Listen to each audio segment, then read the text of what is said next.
Praise the Lord. சங்கீதம் 95 கர்த்தரை கம்பீரமாய் பாடி நம்முடைய இரட்சணிய கண்மலையை சங்கீர்த்தனம் பண்ண கடவும் வாருங்கள். துதித்தலுடனே அவர் சந்நிதிக்கு முன்பாக வந்து சங்கீதங்களால் அவரை ஆர்ப்பரித்து பாடக்கடவும்.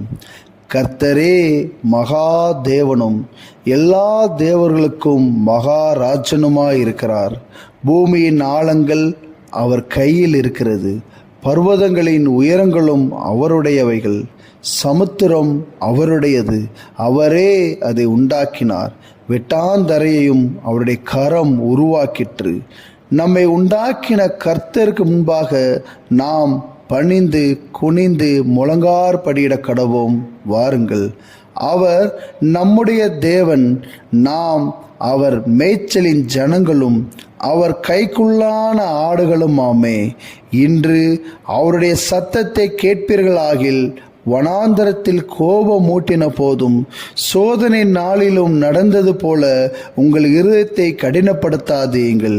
அங்கே உங்கள் பிதாக்கள் என்னை சோதித்து என்னை பரீட்சை பார்த்து என் கிரியையும் கண்டார்கள். 40 வருஷமாய் நான் அந்த சந்ததியை அரோசித்து அவர்கள் வழுவி போகிற இருதயமுள்ள ஜனம் என்றும் என்னுடைய வழிகளை அறியாதவர்கள் என்றும் சொல்லி என்னுடைய இளைப்பாறுதலில் அவர்கள் பிரவேசிப்பதில்லை என்று என்னுடைய கோபத்திலே ஆணையிட்டேன். ஆமேன்.